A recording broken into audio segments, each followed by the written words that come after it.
तो वहाँ पे टेस्ट क्या था कि भले और बुरे का ज्ञान का पेड़ लगा दिया था। परमेश्वर ये चाहता था कि ये मेरी बातों को मानते हैं या नहीं मानते हैं। अगर हम मानते हैं तो उसके साथ साथ बने हुए हैं, अगर नहीं मानते हैं तो मतलब हम परमेश्वर से हट गए हैं। और इसी चीज़ को शैतान मौका देख के हवा को बहकाया। इस कहानी को हम अच्छी तरह से जानते हैं। और वहाँ पे शैतान ने हवा को क्या बोला, परमेश्वर आप जानता है कि जिस दिन तुम उसका फल खाओगे उसी दिन तुम्हारी आंखें क्या हो जाएगी, खुल जाएगी, और तुम भले बुरे का ज्ञान पाकर परमेश्वर के तुल्य हो जाओगे। अरे उनको तो परमेश्वर ने अपने स्वरूप बनाया, अपने शक्ल में बनाया, अपने ज्ञान में, उस महिमा में, उस गौरव में बनाया। और यहाँ शैतान आके फिर बोलता है कि तुम इसका अगर खाओगे तो भले बुरे का ज्ञान पाकर परमेश्वर के तुल्य हो जाओगे। तो शैतान चाहता है कि हम अपने खुद पर निर्भर करें, मैंने उसकी आग्रह करता है। हर एक के दिल में हम अपनी मर्जी चलाने की कोशिश करते हैं। और यही हुआ कैन और हाबिल में। कैन ने अपनी मर्जी के अनुसार वो बलिदान चढ़ाया, लेकिन हाबिल ने परमेश्वर पर विश्वास करते हुए परमेश्वर की इच्छा के अनुसार उसका बलिदान चढ़ाया। और हाबिल की जो बलिदान था वो ग्रहण हुआ, और कैन अपनी मर्जी के अनुसार चढ़ाया, बलिदान चढ़ाया, और वो श्रापित हो गया और परमेश्वर से दूर भटक गया। और वो उस ज्ञान में चला गया जो परमेश्वर से परे है और विनाश की ओर धकेल ले गया। यहाँ लिखा है, उस ठगने वाली की बात सुनकर हमारे पहले माता पिता ने आदम में अपना सुंदर घर को, जो आदम बारे में परमेश्वर ने उनके लिए दिया था, उसको क्या किया, खो दिया। शैतान ने हवा को उसके प्रलोभन को सुनने के लिए तैयार पाया, क्योंकि शैतान ने हवा को उसको बताया तो वो उसके तरफ अट्रैक्ट होगी, चाहत होगी। आज भी दुनियावी बातों पर ज़्यादा चमक दमक दिखता है, हम उनकी बातों पे खींचे चले जाते हैं, उन पर हमारी चाहत हो जाती है। और शैतान लिखा सुनने के लिए तैयार पाया, और उसने हवा में परमेश्वर के वचन पर अविश्वास करने का स्वभाव देखा। जब हम किसी लोग पे ये होते हैं तो शैतान हर समय देखता रहता है कि इसकी चाहत किधर है। हमारे मन के अंदर की बातों को शैतान नहीं जानता है, परमेश्वर जानता है, लेकिन शैतान जानता है। लेकिन हम हमारे एक्शन से शैतान उस चीज़ को पकड़ लेता है कि हमारा खिंचाव किधर की तरफ है, और उसी खिंचाव के अनुसार वो उस पर अटैक करता है।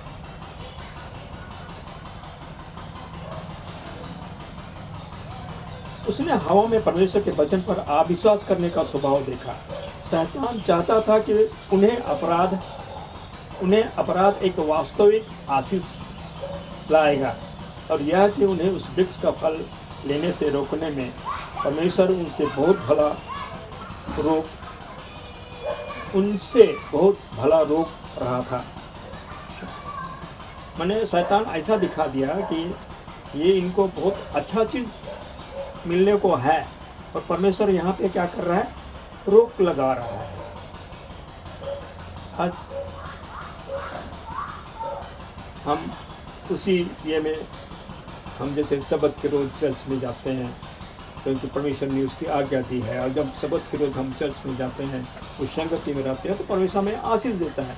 लेकिन शैतान हमें उस चीज़ की चाहत कर, अरे उस दिन अगर हम, उस दिन मार्केट का दिन है, बाज़ार का दिन है, उसमें लोग आएंगे, मेरा बिजनेस ठप हो जाएगा, उसे कितना कमाई हो सकता है। हम प्राय ऐसा सोचते हैं, उधर ही खिंचे चले जाते हैं। हम अपने बच्चों को मिशन स्कूल में नहीं पढ़ा के ऐसे दूसरे स्कूल में पढ़ाना चाहते हैं, जहाँ पे हमको दुनियादारी बातों पे ज़्यादा चमक दमक।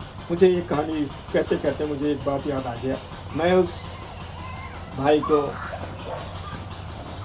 मुझे दुख लगता है लेकिन मेरे निकटतम में ही था, अच्छी नौकरी थी और भाभी जी एडवेंटिस्ट थे, अच्छे एडवेंटिस्ट थे। वो कहा, लेकिन जिस संगति में आप रहते हैं ना, जिस पड़ोस में, जिस में संगति को ये चमक दमक में रहते हैं, तो हमारा खिंचाव उधर ही चला जाता है। तो ऐसी बातें बातें मैंने कहा कि आप टाइट देते हो।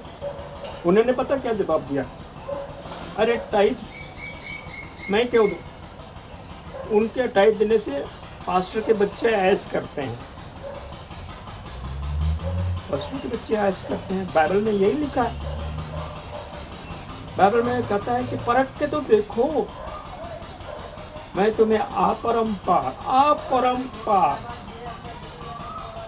झोली भर भर के आशीष देता हूँ कि मैं।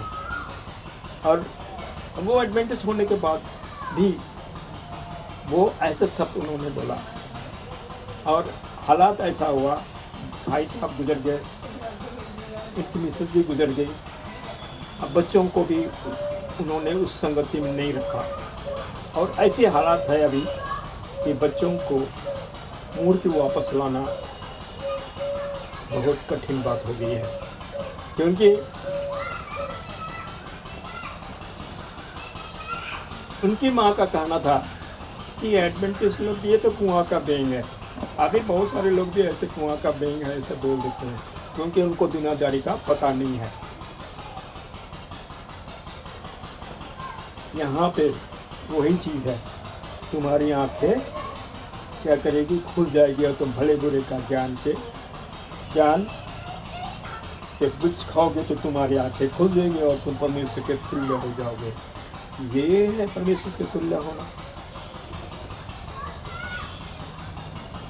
अगर हम प्रैक्टिस करते रहते हैं, परमेश्वर के साथ संगति रखते हैं, हमारा परिवार उस संगति में रहता है, तो हमारे बच्चे भी उस संगति में रहते हैं और परमेश्वर के साथ बढ़ते जाते हैं। लेकिन यह कैसे शुरुआत की, तुम भले बुरे का ज्ञान पाकर परमेश्वर के तुल्य हो जाओगे। वह ज्ञान प्राप्त हुआ था, लेकिन वह क्या ज्ञान था, पाप का अभिशाप। और वह ज्ञान था जो उन्होंने प्राप्त किया था।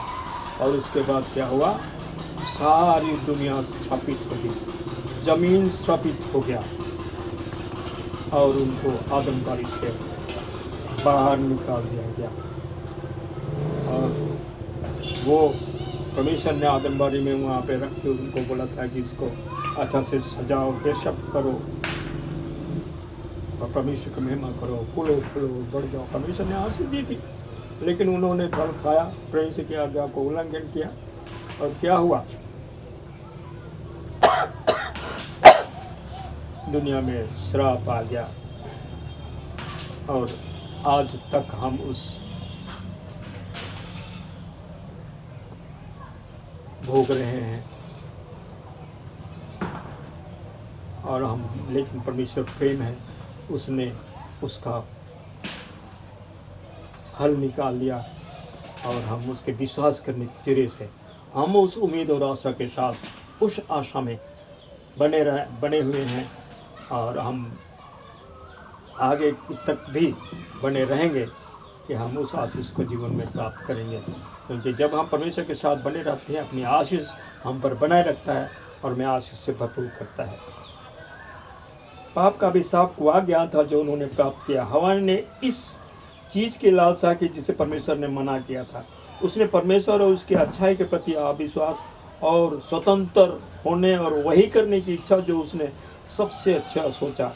हवा ने आदम को फल दिया और उसकी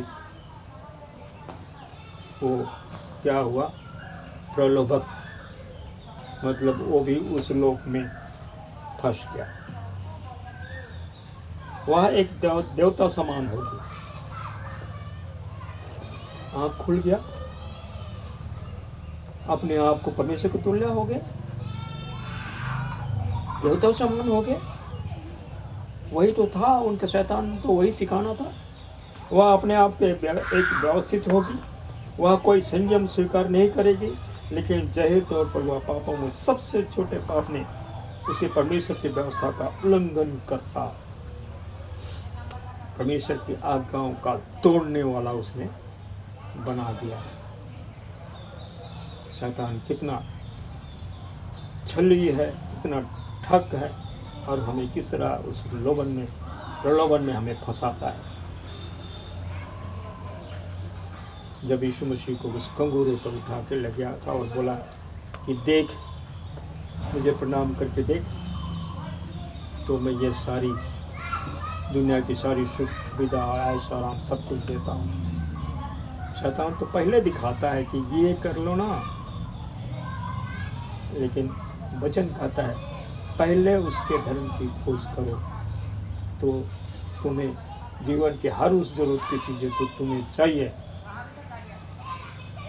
मैं पूरी करूँगा। परमेश्वर का वादा, हम उसमें बने रहें तो परमेश्वर हमें उस आशीष को हमें देता है, लेकिन शैतान पहले प्रलोभन दिखाता है। प्रभु यीशु हमारे संसार में आया और उसी शत्रु ने उसकी परीक्षा ली। वह उस भूमि के ऊपर से गुजरा जहाँ आदम पाप में गिरा था, परंतु वह विरोध था, उसने शैतान का विरोध किया और मानव जाति की ओर से विजेता था। स्वर्ग के संपूर्ण जगत की विजय हुई। शैतान अपने विशिष्ट प्रलोभन के साथ मसीह के पास आया ताकि उसे परमेश्वर की योजना और व्यवस्था पर सवाल उठाने के लिए प्रेरित कर सके और उसे एक स्वतंत्र पद पर कब्जा करने के लिए प्रेरित कर सके, लेकिन प्रलोभन को विफल कर दिया गया। शैतान अंत तक यह चाहता था कि मैं विजय हो गया, मैं जय पा गया, मनुष्य अब सदा सदा के लिए वो मेरा हो गया और वो नहीं उठ सकता है, मेरा राजपाट हो गया। लेकिन उस मृत्यु पर प्रभु यीशु मसीह उस पर बलिदान होकर यीशु मसीह परमेश्वर ने अपने बेटे को यीशु मसीह कर इस धरती पर, परमेश्वर होने के बावजूद अपने बेटे को इस धरती पर बेटे के रूप में यहाँ पे इस धरती पर दिया और वो क्रूस पर बलिदान हुआ और वो खुद आदमी होके मनुष्य होके वो मर गया।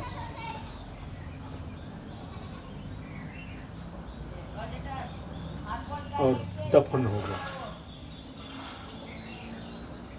आदमी को मर जाना था, लेकिन वही आदमी जो जीवन देने वाला था वो जी उठ गया। वो मृत्यु जो थी वो खत्म हो गया। अगर हम उस विश्वास के साथ मसीह में मर जाते हैं, जैसे आज का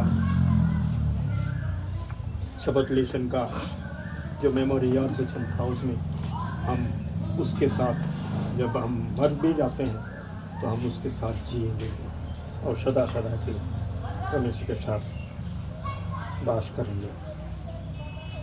मसीह ने शैतान के साथ कोई विवाद नहीं किया, उसने परमेश्वर के दुश्मन का सामना परमेश्वर के वचन से किया। लिखा है, सिर्फ परमेश्वर की उपासना कर। क्या तुम नहीं जानते कि तुम अपने नहीं हो, क्योंकि दाम देकर मोल लिए गए हो। और क्या कीमत थी एक नाशवान संसार को बचाने के लिए मसीह का बलिदान।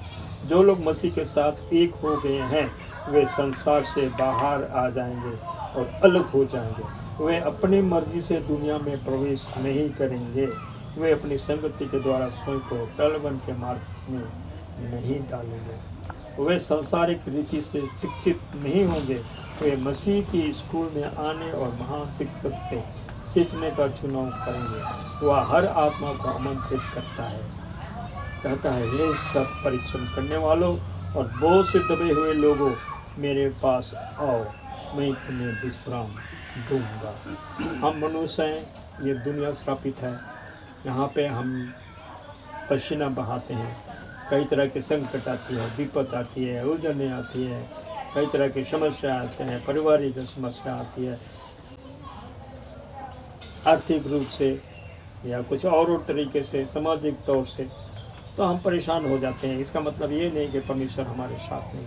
पहले हम परमेश्वर के पास हैं, परमेश्वर हमें उस हर समस्या से हमें निकालेगा, बशर्ते कि हम उसके पास आएँ, उससे दुआ करें, वो हमारी हल करेगा। जब हम उससे प्रार्थना करेंगे, परमेश्वर यूँ फटाक से निकाल के दे देता है, ऊपर से गिरा देता है, ऐसा नहीं होता। परमेश्वर चाहता है कि हम विश्वास में बने रहें, पक्के रहें। जब हम उससे गिड़गिड़ा कर प्रार्थना करते हैं तो परमेश्वर हमारी सुनता है, और वो जब हम गिड़गिड़ा कर प्रार्थना करते हैं हमारे मन और हृदय में वो शांति भर देता है। तो उसको वो खुद समझता है जो प्रार्थना करता है, और इस तरह से वो शांति भर देता है। और जब हम शांति भर देता है हम इत्मीनान महसूस करते हैं, और जब इत्मीनान महसूस करते हैं हमारा झुकाव परमेश्वर की तरफ होता है, और हमें प्रैक्टिस करते रहना है, परमेश्वर के साथ बने रहना है। हमारे लिए वो हर बंद दरवाजे खोल देता है। परमेश्वर वादा करता है ऐसा दरवाज़ा जो बंद नहीं होता है उसको परमेश्वर बंद कर देता है, और ऐसा दरवाज़ा जो बंद है और खुलता नहीं है उसको भी परमेश्वर खोल देता है। ये परमेश्वर का वादा है, वचन सिखाती है। इसलिए हम परमेश्वर की ओर फिरें, क्योंकि हम सब मसीह हैं, हमने उसको एक बार पाया है, उसको हम खोने ना खोएं, क्योंकि हम उससे बने रहें, और परमेश्वर हमें बहुत अच्छे आशीष दें। इसी वचन के साथ परमेश्वर हम सबको समाज रखें। आमीन।